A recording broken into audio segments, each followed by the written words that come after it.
Ucapkan selamat datang di channel Panggung Rejo 2020.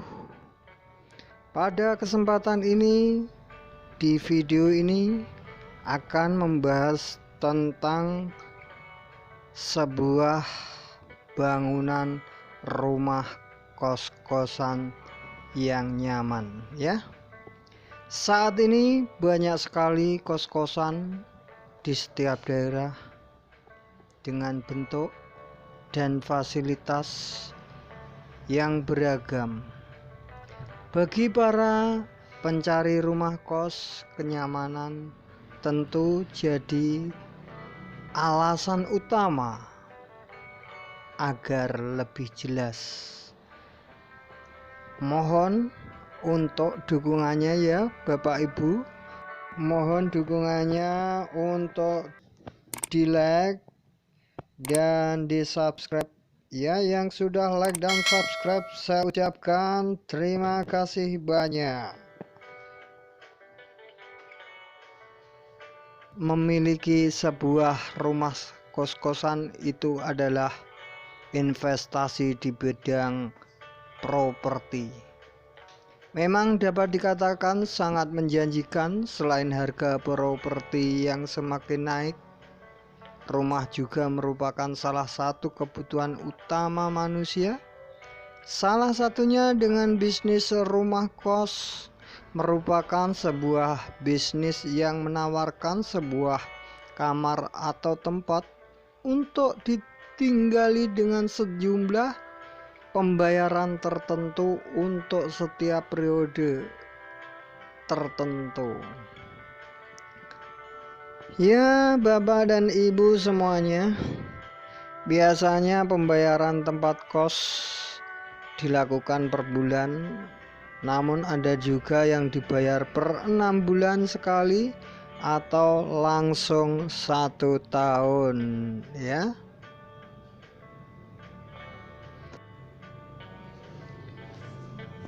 Ya, bangunan kos-kosan ini berapa ya kira-kira habisnya upah pekerjaannya? Upah pekerjaan untuk tukang atau buruh tidak terlatih selesai bangunan ini menghabiskan dana 3.900 juta rupiah. Ini untuk wilayah Kabupaten Trenggalek, Kabupaten Blitar, Kabupaten Tulungagung dan sekitarnya. Nanti akan saya jelaskan mengenai tentang dinah-dinahnya seperti apa ya Bapak ataupun Ibu yang sedang menonton video ini. Ini tampak dari depan. Itu terasnya saya pakai 1/2 meter dan saya kasih pintu jendela sama angin-angin ya. Saya kasih bunga untuk memperindah dan mempercantik dalam sebuah ruangan. Dan per kamar itu saya sekat-sekat agar antara kos satu dan kos yang lain tidak bercampuran. Ya, ini tentang denah kos-kosan ya. Itu lebar untuk teras 1 meter, sedangkan ruangan itu 3 meter kali 3 meter dan dilengkapi dengan kamar mandi dalam, biar ketika malam hari tidak usah keluar ruangan kos-kosan ya, biar lebih nyaman tentunya.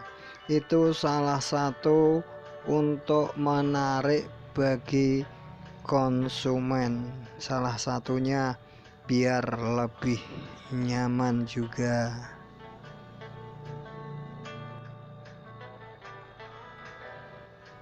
Ya, ini ukuran untuk kamar mandinya 1 meter kali 1,3 meter atau 130 cm ya.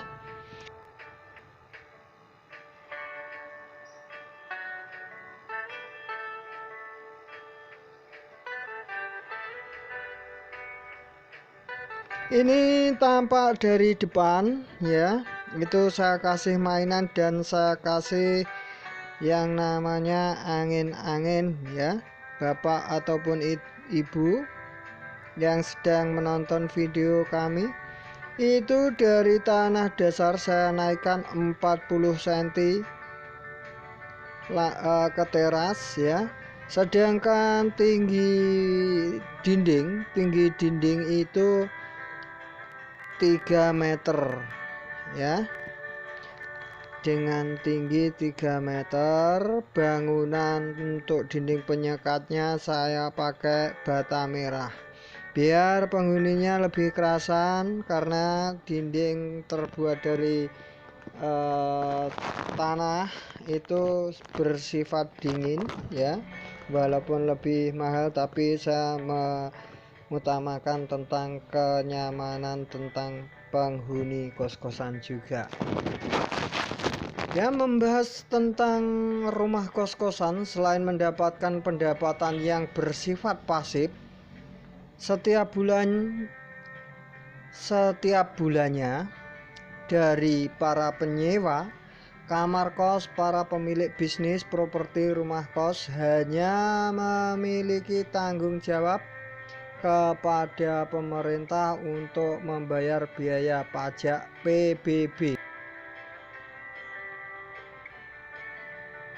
dan membayar PPh ya.